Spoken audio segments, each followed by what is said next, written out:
Y'all. Wow, this room is packed. I've been doing this for the last couple of days. I might as well go ahead and do it again.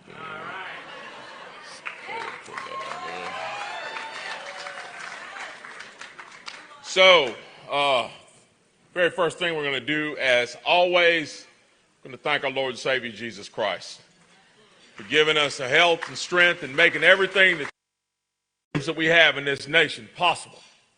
You know, there are some folks that want to tell us that this is no longer a Christian nation. To those folks, I say, bleh.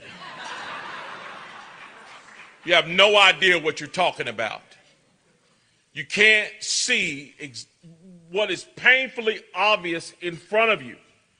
History tells us. You look at this nation, even with all its warts, even though this nation had many warts and many faults, I believe this. I believe that when the founding fathers sat down and wrote the Declaration of Independence and wrote those words, we hold these truths to be self-evident, that all men are created equal, that they are endowed by their Creator with certain inalienable rights. Among these are life, liberty, and the pursuit of happiness. The key words there are their Creator, God Almighty. About some mysterious Big Bang out in the middle of outer space. They weren't talking about some energy that just floats around haphazardly. What we see around us, human beings and all the associated creations of the earth, could no more happen by accident than you could take a jug of milk and spill it onto the floor and have an entire map of the United States of America with all the lakes, tributaries, and all the boundaries drawn out in it. It's not going to happen, folks. By our Creator with those rights. And when those founding fathers acknowledged that, I believe God heard them from heaven and said, this is a nation that finally gets it. And this is a nation that I can get behind. I know they've got issues. I know they've got problems. I know they've got things to work out. But I'm going to be right there beside them while they are working it out. And as long as they continue to put me first, I will put them in a place where they will be prosperous and healthy and free beside us for all these years that this nation has been in existence, because it's only through him that we have our freedom. So, y'all heard this long video about this guy named Mark Robinson. And I'm sitting here looking, thinking, wow, that's really me on that banister. Thinking, if I sat on that banister now, yeah, not so much. But I'm not going to talk about that guy, Mark Robinson. Y'all kind of know about him already. The reason we're here. We're here to reflect on what we call 9/11. September 11th, 2001. I remember exactly where I was when that happened. I was working at this little place in Greensboro called Timco, Triad International Maintenance Corporation. It was an aircraft maintenance facility, of all things. I was working. I'd come home off third shift, and the first thing I'd do when I'd come home is plop down in the bed and get me some sleep. I came home, laid down for a little while, slept for about 3 hours, woke up, and the television was on in my bedroom. We had a little old television, and I heard Brian Gumbel saying that a small plane had hit the World Trade Center. And my mind immediately went back in history to when this, I think it was a B-24 Mitchell, hit the Empire State. A lot of people, are not heard. I wonder what it's all about. So I'm very intrigued by the story, so I get out of bed. I go downstairs and I sit in my recliner. No sooner than I made me a cup of coffee, sat down in my recliner, that the other plane struck the other tower. And in that moment when that happened, I automatically knew. And the world knew. This wasn't an accident. This wasn't an accident. This was an attack. America was under attack. As I was sitting there, the feeling of disbelief as I was sitting there watching this, thinking, am I really seeing what I'm seeing? It didn't even register to me yet what I was seeing. It looked like almost something from a movie. You know, you see these big explosions in movies where buildings blow up and planes blow up and cars blow up. And in the movies, there are no casualties in the movies. There are no casualties in the movies. They clean up the movie sets and the credit out of the theater thinking, man, that was a good movie. There are no casualties. There's no long-lasting effects. But as I sat there staring at those buildings on fire and the smoke rising out of them, I thought about then the people that were inside those buildings. And then I thought about the people who were on those planes. And then I thought about the people who were on the ground. And then I thought about the people who had loved ones in those buildings. And then I thought about the firefighters who was going to have to go and fight the fires in the building. And the policemen who were probably going to have to go and try to keep order and assist those policemen. And the medical people there in New York that were probably going to be overrun with casualties. And the human cost of that attack came to me very early and struck me very hard. It probably would have not. But being at my age, having young children and understanding what it means to have children, to have a family, and have siblings, it hit me very hard. And I sat there, and my wife and I, we watched in disbelief and in sadness. And I couldn't believe what I was seeing. A few hours later, I got up before I would go to work that night, and I decided to go over to my mom's house. Many of you who went through it, and it looks like most of the folks in this room did probably go through it. I'm sure you did. I see a lot of gray hair out there.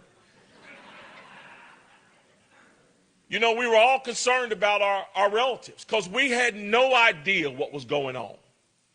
We had no idea when the next plane was going to strike or the next building was going to explode or the next bridge was going to go up in smoke. We had no idea what was going on.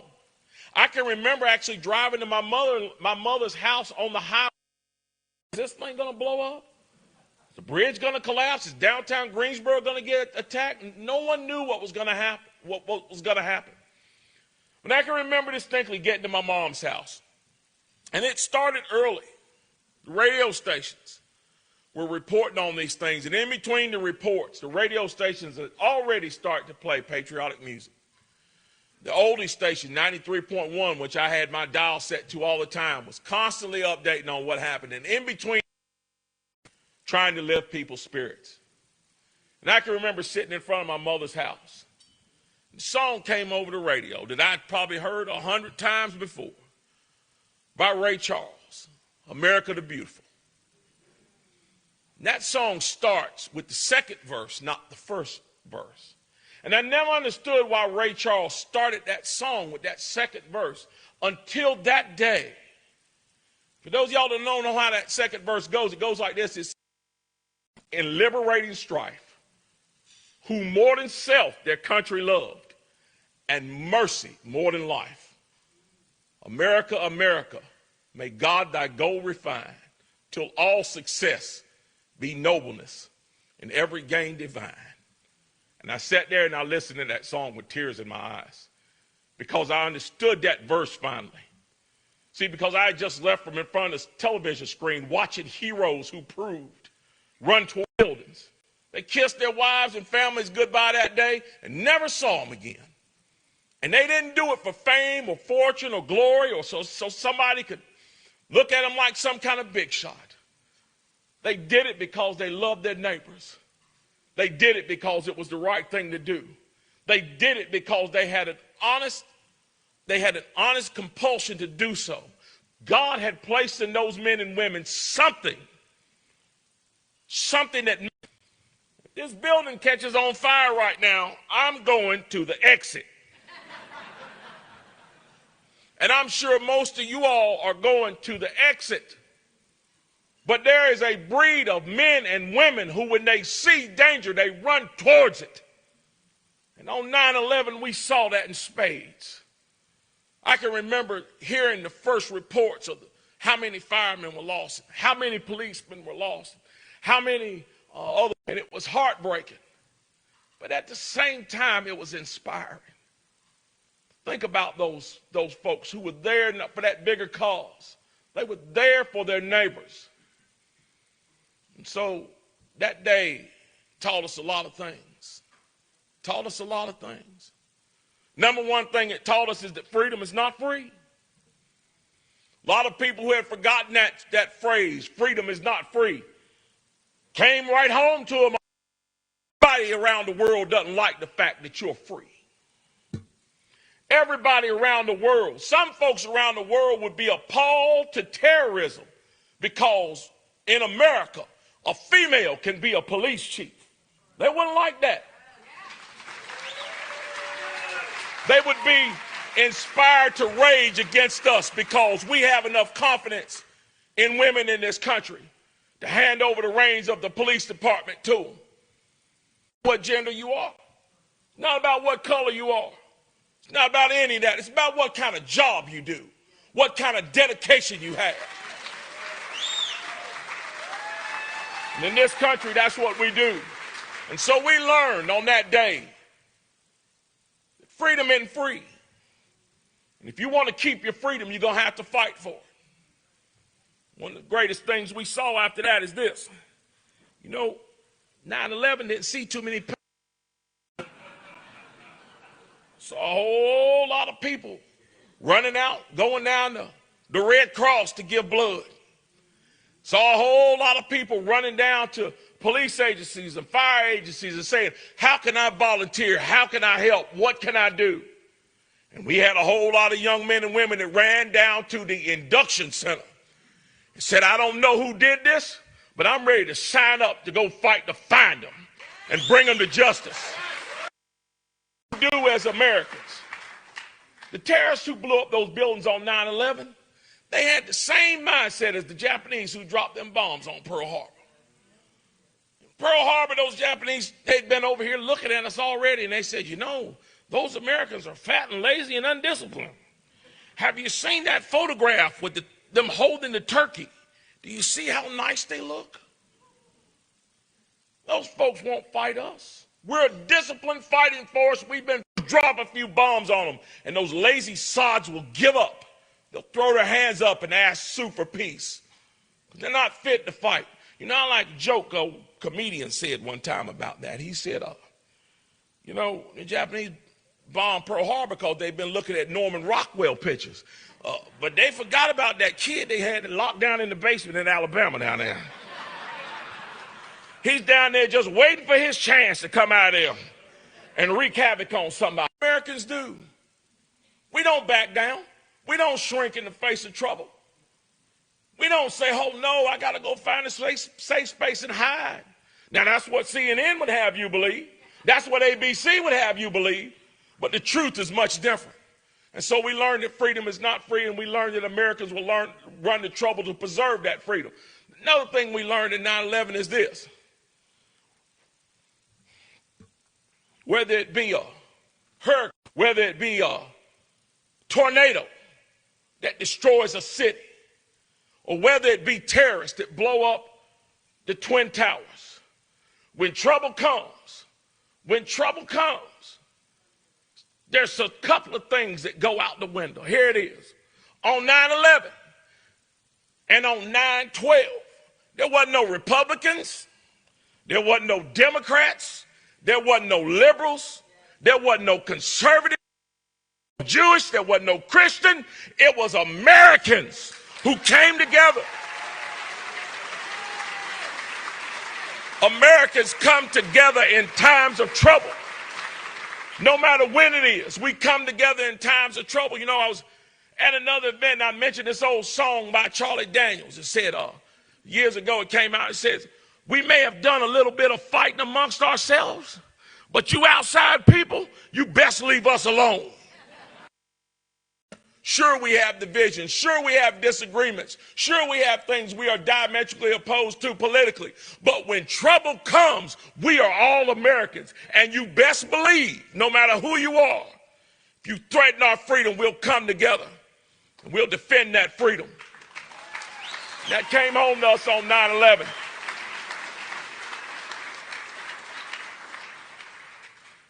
There's a few stories Now I can share with you about people. I remember a few days later, going to one of my favorite restaurants, Oyster Bar. A lot of rough characters used to hang out in there for some reason. I don't want people to eat them raw oysters. Must be rough people. Always a bunch of bikers in there and look like they just got out on parole or something. A lot of tough guys would be in that place. And I walked in there to pick up my to-go order because I'm not a tough guy and I wasn't going to eat there. Go ordered, all these big tough men are sitting in there at the bar with their beers and the TV news is on. And they had a piano in the bar. This guy comes out and sits down at that piano. And he opens it up. And he starts to play the opening chords of a song called New York State of Mind by Billy Joel. And I believe every man in there knew that song. Not a word was spoken from the piano player. He didn't sing one word. He just played those refrains. Put their heads down. And I saw the tears start to roll. Before long, we were all in that room together as Americans crying for our fellow Americans in New York and what they were going through. Those are the kind of things I remember from 9/11. I remember the unity, and I remember us coming together, and I remember the tears. I can remember the day they had the funerals, the mass funerals. And I went to my mom's house because I knew she was going to. Her and my sister, my mom used to always say she was made out of water. I went and I sat and I watched some of those funerals with my mom, and I remember her crying. And I remember her crying out and just crying out to God for comfort for those people. When you think about the scope of what happened that day, there are no words to describe it. No words. But there are words to describe what happened in the wake of that day. Words like heroism, sacrifice, steadfastness, strength, courage,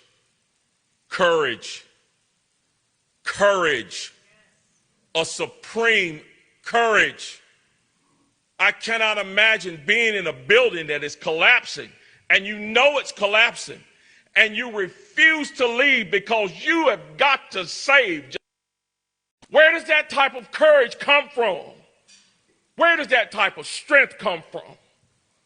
That's the type of strength that has existed in this country since its inception. There is something about this nation that is unlike any other nation on earth. And I believe it comes from what I talked about in the beginning. You see, when we told God we acknowledged him for our freedom, I believe that God sat up on his throne and said, I'm going to bless you. I'm going to touch your men folk. And I'm going to touch your women folk. And I'm going to make them strong. Not strong like some Urzat king or queen across the water that needs an army behind them to do great things. I'm going to make each man and each woman a king and queen of her own, in her own home and in her own way. I'm going to give you the strength of king and queens in every home in America.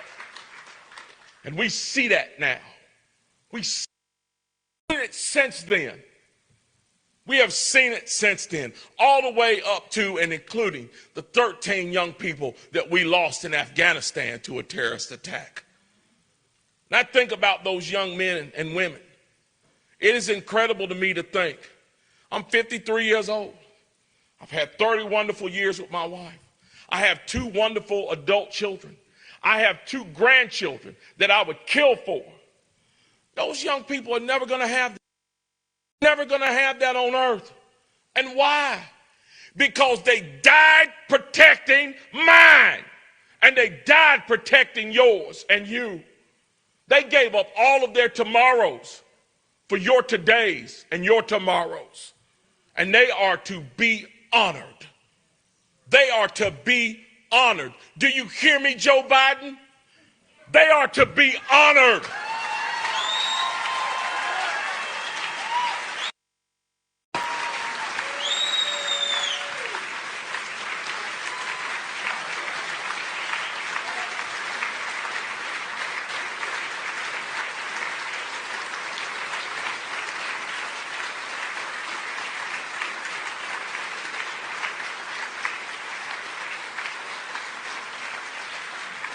So I'll close with this.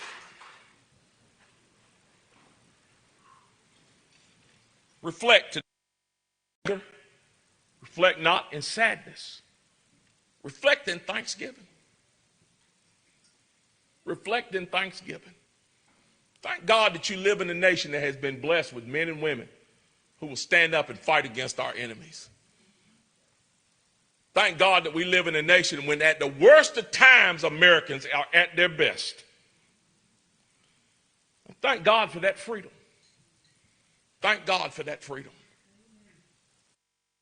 I have just a little taste of the freedom that you have. Just one little taste of the freedom that you have. Thank God for that. And thank God for the blessings that we learned. Yes, the blessings that we learned and we saw on 9/11. Because tragedy oftentimes brings blessing.